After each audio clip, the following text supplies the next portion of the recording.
So, welcome everyone to this press conference with Foreign Affairs Minister Anita Anand. Bienvenue aujourd'hui à cette conférence de presse avec le ministre des Affaires étrangères, Anita Anand. We'll begin with opening remarks and go to questions. On va débuter avec un discours et ensuite passer aux questions. The floor is yours. Merci beaucoup et bonjour tout le monde. Je suis ici pour le sommet de l'OTAN et je voudrais mentionner que nous sommes ici comme pays fort et nous continuons de pousser nos intérêts domestiques et économiques aussi avec notre diplomatie. Nous sommes ici aussi pour le paix et aussi l'intégrité. Ça, c'est le temps pour le Canada. J'ai 3 points pour mentionner maintenant. Premièrement, c'est hier. Hier, nous avons signé un accord avec le UE pour nos petits et moyennes entreprises et pour notre économie en total. Ça veut dire que nous allons voir que nos chaînes d'approvisionnement sur les défenses vont être plus ouvertes. Et ça, c'est une bonne nouvelle pour l'économie canadienne parce que ça veut dire de plus en plus contrats avec nos alliés dans le UE. Deuxièmement, c'est l'OTAN. Ça, c'est le premier jour où tous nos homologues sont ici aussi. Et nous allons être ici pour pousser nos valeurs, le multilatéralisme contre le protectionnisme, la coopération contre le protectionnisme, par exemple. Donc, nous sommes ici aussi pour l'Ukraine et pour l'ordre international fondé sur les règles. Et troisièmement, c'est notre soutien dans le Moyen-Orient. Aujourd'hui, nous allons avoir un vol pour plus de 100 personnes qui va quitter la région. Aussi, nous avons aidé plus de 500 Canadiens et Canadiennes dans la région. Nous continuons de déployer les services consulaires supplémentaires dans la région avec l'aide terrestre et aérienne. Donc, nous continuons de le faire pendant toute la crise et nous sommes ici pour la sécurité pour les Canadiens, Canadiennes et tout le monde dans la région. Donc, avec ça, je vais changer à l'anglais maintenant. Hello, everyone. It is wonderful to be able to speak with you today. We are here at the NATO Summit, and we will be standing for Canada's interests on the world stage. This is Canada's time. This is a time where we will utilize our diplomacy to ensure that Canada's domestic interests and economic interests are being advocated on the world stage. In addition, we must always couch that conversation in the context of Canadian values of peace, of security for civilians, and of the integrity of the international order. 3 main points I want to mention. First of all, yesterday was a very good day for Canada and the Canadian economy as we finalized and signed the agreement between Canada and the EU with the Security and Defense Partnership. This is good news. Why? Because it is going to open up supply chains for Canadian businesses and in particular those in the security and defense industries. Canadian businesses are going to be able to operate on par with European businesses in the defense industry. We've set out a framework and additional work that is going to be done between the 2 countries and businesses amongst the 2 regions or jurisdictions, I should say, will continue. Second is NATO. This is the first day of the NATO Summit. Of course, everyone is gathering here, and Canada is here to represent multilateralism over unilateralism.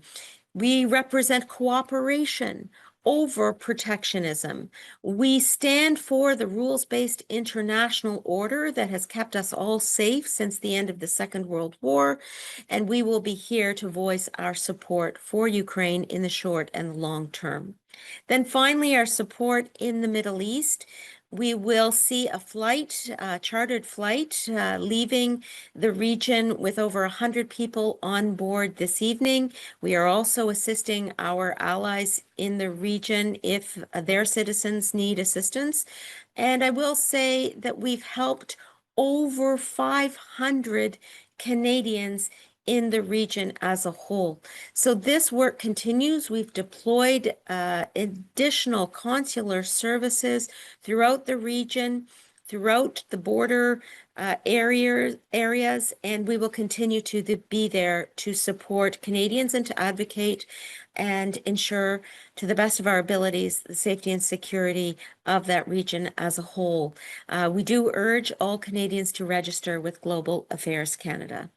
Donc, avec ça, je peux recevoir vos questions. Merci. Great. Thank you, Minister. If you have a question, please use the raise hand function. Si vous avez une question, utilisez le bouton lever la main. One question, one follow-up. Une question, une suivi. We'll start with Mike Blanchfield from Politico.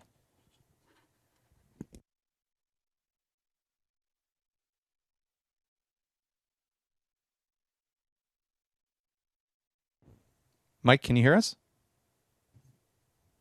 Hi, can you hear me now? Yes. Okay, sorry about that. Good morning, Minister. Thanks for taking the time to be with us today. Mentioning a moment ago that we're using diplomacy on the world stage to foster our economic interests. In light of that, you had a conversation with the Iranian foreign minister the other day, and Donald Trump is on his way to the summit tonight with his entourage. What is it that your government needs to know from them about what's going on in Iran and the future impact that may have, given that events are happening so quickly? And are you going to be speaking to the Iranians or the Israelis again anytime soon? So there's a lot in that question, Mike, but let me just take it bit by bit. First of all, my conversation with the Iranian foreign minister was very much to first indicate the need for the safety and security of Canadians in Iran. Second, to urge for a diplomatic and peaceful resolution to the conflict and a return to the negotiating table. And third, to advocate the importance of PS 752 and the victims of PS 752. It is not a regular occurrence for the Foreign Minister of Canada to speak with the Foreign Minister of Iran. We have not had diplomatic relations with that country since 2012, and we have declared the Iranian regime a terrorist entity in Canadian law.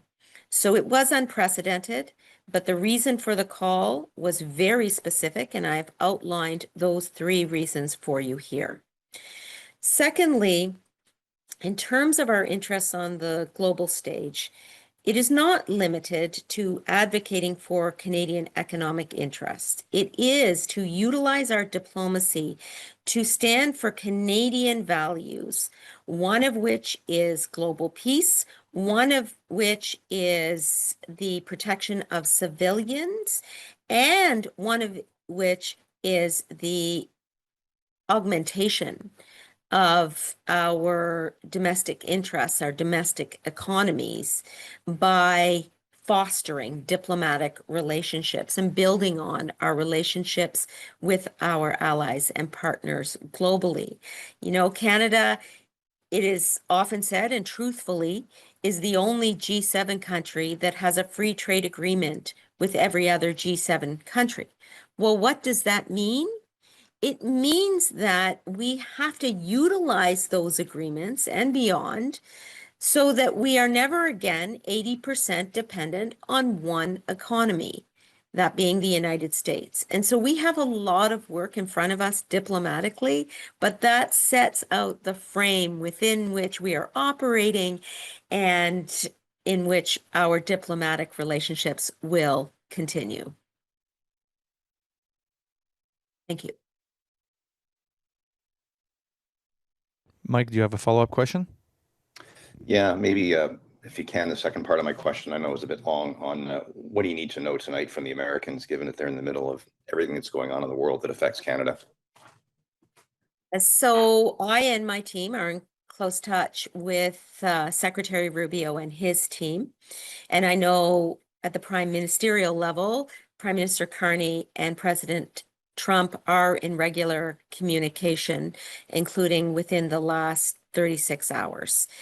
That closeness in the communication will continue, and we will have a conversation not only about the Middle East, but about NATO and our work together as a multilateral organization to further protect the rules-based international order, as well as to ensure that we are all playing our respective parts for the benefit of global safety and security. Let's remember why NATO was founded.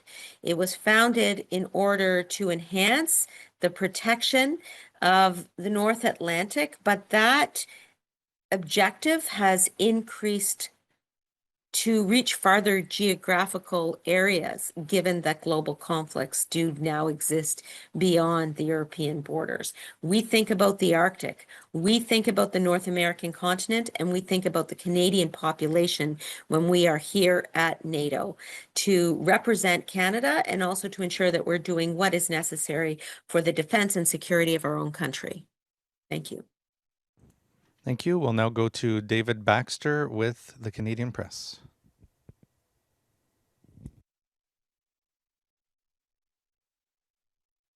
There we go. Can you hear me now, Minister? Yep. All right, perfect. Yeah, no, you said the Canadian team will be talking with Trump and his folk later tonight. But we have seen Trump pushing back against Israel striking Iran after the ceasefire. So just what has Canada heard on this? And does Canada have any evidence or intelligence that Iran struck Israel first? So Prime Minister Carney and I and our broader team and officials are continuously in dialogue with each other and our allies and counterparts about the very volatile situation in the Middle East. The news of a ceasefire was very good news, and we want to urge parties to seize this moment, to return to the negotiating table, and to have a conversation about a necessary topic, which is that Iran cannot have nuclear capacity, and there must be transparency and verifiability in that proposition. In addition, the events that are reported to have unfolded after the ceasefire are ones that do remain to be verified, and therefore I will refrain from commenting on them any further. But again, Canada's position is that parties need to return to the negotiating table, need to ensure that there is a diplomatic resolution, need to ensure that Iran does not have nuclear capabilities. We need safety and security in the region. And as I said, we urge Canadians to register with Global Affairs Canada because we are pushing resources into that area for the safety and security of Canadians. We have land transport going, we have air transport available. We are helping with consular officials at many borders, including Azerbaijan, Armenia, Turkey, and Jordan, to name a few. So we are there, Global Affairs Canada, to do what we can do for the safety and security of Canadians in the region, but we do urge parties to get to the negotiating table where the conversation about a resolution can be had and finalized. Yes, I wanted to go back to getting people out of the Middle East.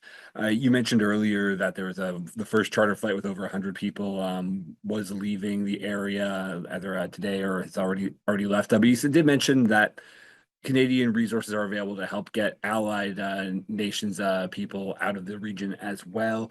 Is that just kind of like a way of saying that there has been too much uptick or interest on flights at this point from those other 400 or so other people in the region that haven't taken this flight offer? No, the proportion of citizens from other countries that are requesting help is minimal compared to the number of Canadians. But if there is a request, say from Australia or Spain, we will accommodate those individuals because that is what those countries have done for Canadians in the past, and we are in favor of supporting the safety and security of civilians overall. But the number of requests we're getting from other countries versus from Canadians is quite minimal, I will say. But Canada is always there to help. That is one of our signature characteristics as a country. We stand for peace and security, and we are very good neighbors. We will now go to Stuart Benson with the Hill Times. Hi there. Sorry, I have just the one question. You repeatedly said that Iran cannot have nuclear capacity, but given both the IAEA assessments and the U.S. intelligence assessments found that no evidence that Iran was working towards a nuclear weapon, is it Canada's position that Iran's civilian nuclear program is it cannot have that as well, and that's what justified these strikes? Our view is that over the past decades, Iran has been developing its nuclear capacity. Our view is that this increases regional instability and undermines the safety and security of the region as a whole. Our view is that Iran has been calling for the destruction of one country in particular, and that is Israel, which is unacceptable. And our view is that the appropriate way to deal with this situation is for parties to return to the negotiating table to ensure that there is not nuclear proliferation and that there is transparency and verifiability in that fact. Okay, if you have a question, please use the raise hand function. S'il vous plaît, utilisez le lever la main si vous avez une question. We'll go back to Mike Blanchfield at Politico. Yeah, hi, Minister. On NATO and getting to the new target that'll be proposed, you said this morning that you think a re-examination of the timeline of it is appropriate. So I'm wondering if you could elaborate on that, especially in light of your department officials a few days ago when they briefed us seemed to indicate that the 1.5% of the new target, the industrial infrastructure component, that they seem to be indicating that Canada might already be there. We might already have that covered with other stuff that we're doing. So are we looking at really maybe another 1.5%? And what's your message to the Canadian people who will be seeing this as a competing priority now that you're the foreign minister? Well, my first message to the Canadian people is that we heard you and we heard your support for Canada achieving the 2% target. And we will do that within a year, further to the announcement by Prime Minister Carney that will occur. That is a significant milestone, given the number of conversations that have occurred in our country over the past number of years for Canada to reach the 2%. And I will say that it is incumbent upon us all to view achieving the 2% as beneficial not only for Canada as a NATO founding member, but also for the safety and security of Canada as a whole. Let's remember that this increase in defense spending is going to augment Canada's safety. We are going to see that our Arctic is a priority. We're going to see that increasing supports for the Canadian Armed Forces, as well as defense capabilities are #1 priorities. So this is good news for Canada. Now, your question went, well, what happens over and above the 2% that Canada has committed to? And that's the conversation that leaders are here today and tomorrow to have. It's not only a question of the amount, whether it is an additional 1.5% or an additional 3% overall. It's also a question of how you break it down. Will there be flexibility in about 1.5%? Will there be a mandatory percentage increase at certain points in time? Will there be increases incrementally? And will there be a review after a certain timeline, say in 2029, which is one of the dates that is being floated? So, Mike, it would be imprudent for me to opine on Canada's position prior to the conversation that the leaders of the NATO countries are going to have over the next 2 days. Let's let that conversation unfold. And let's then, as a country, ensure that Canada is on the track that best serves Canadian taxpayers, that best serves the Canadian people, and best serves the obligations that we have domestically and multilaterally as a member of NATO.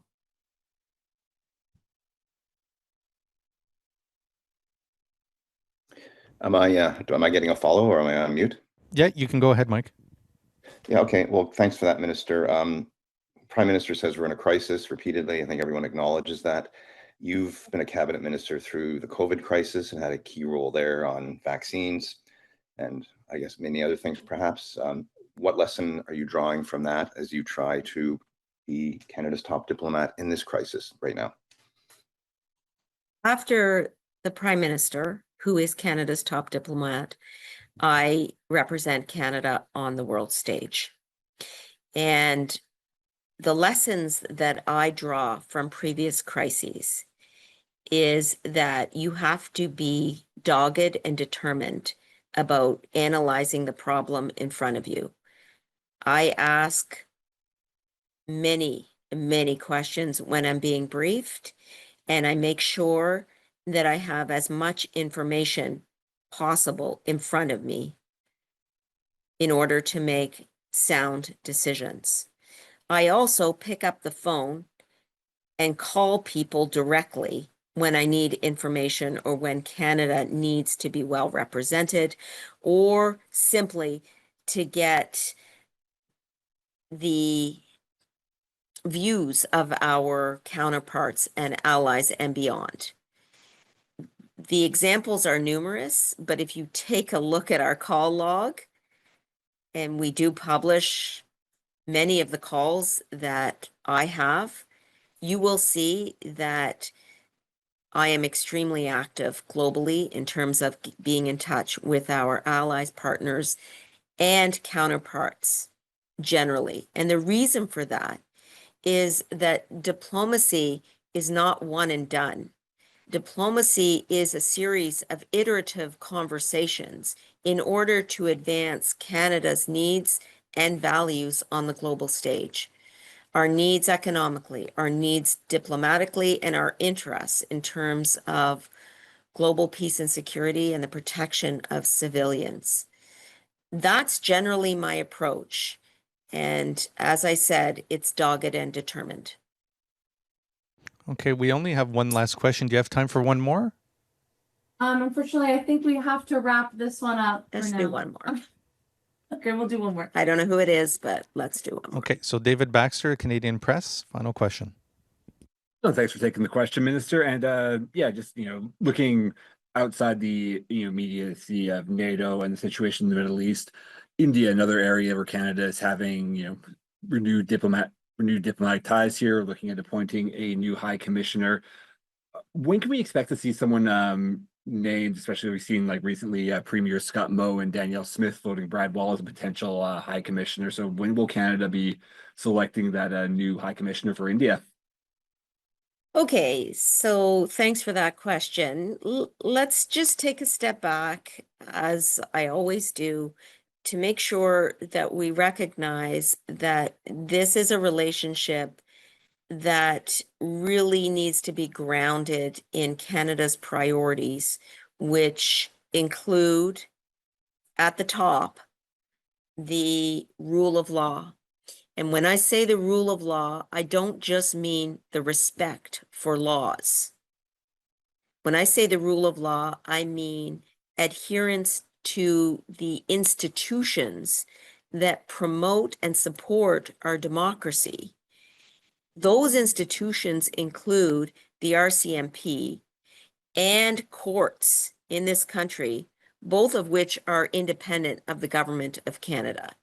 So against that backdrop, the backdrop being the adherence and support for the rule of law at all times, we will take this relationship step by step within the context of the law enforcement dialogue that is occurring at the level of those independent organizations. In terms of your precise question, therefore,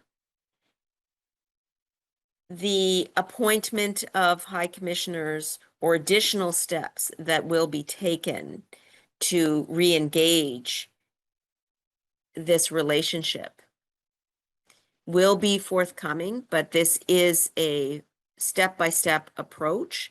And the conversation exists not just at my level, but also at the Prime Minister's level. So again, we have completed the G7 last week.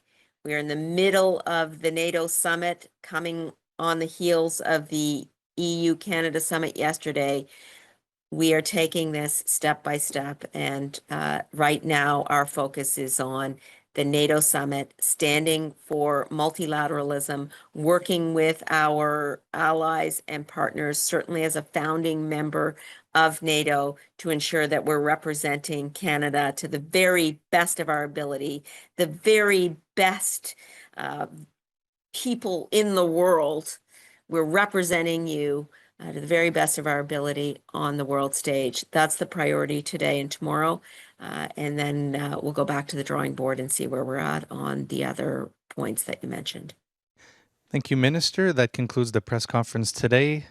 Thank you again. Ceci conclut la conférence de presse. everyone. Merci. Bye.